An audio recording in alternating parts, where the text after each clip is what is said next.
Mga yung dispensa sa kuan. Ulit sa kanila kaya natong password din. Alright, first and foremost, I would like to apologize sa mga teachers kung nag-diretso kami grade kanina ba lang may kanang kuan. Pero, salamat po kayo, you allowed us guys kaya kanang mag-kuan, mag-in-charge din sa tubangan. And daghang salamat.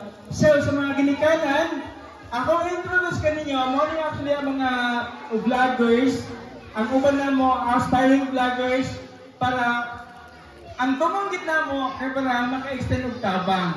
Okay? Kani sila, ako ba sa atong kauban diri karon mga police officers sa Bukidnon, and of course, private individual ang uban. Ako private po ko.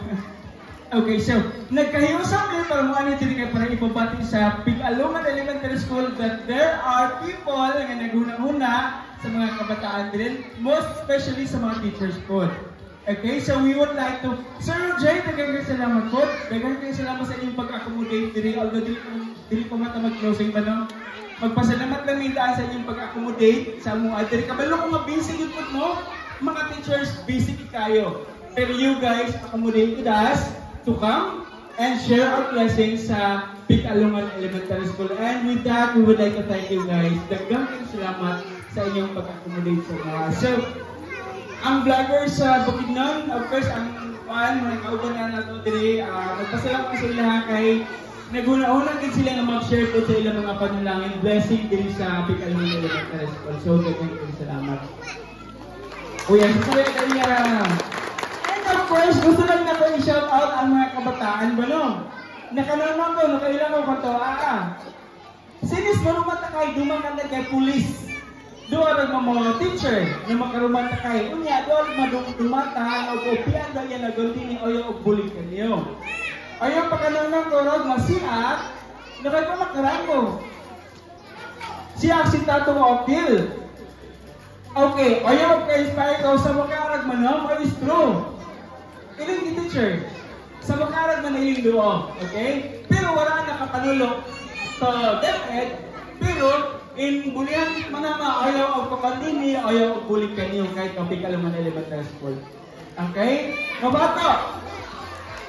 Mga bata sa mga ginikanan, manghinaot ni nga kaning gamay nga act of kindness, maka-inspire sa mga bata kaya para magpadayon sila na magtuon og tarong para sa ilang maayong kaugmaon. Daghang kang salamat.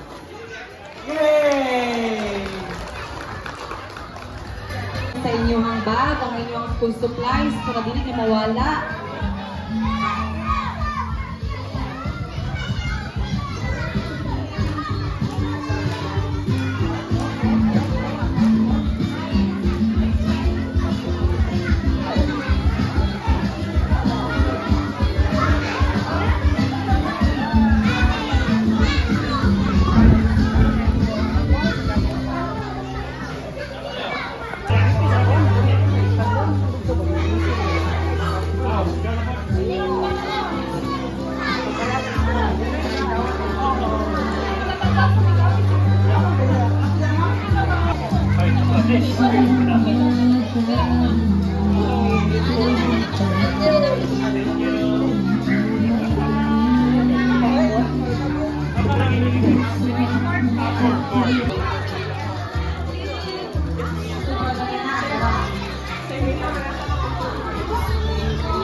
na.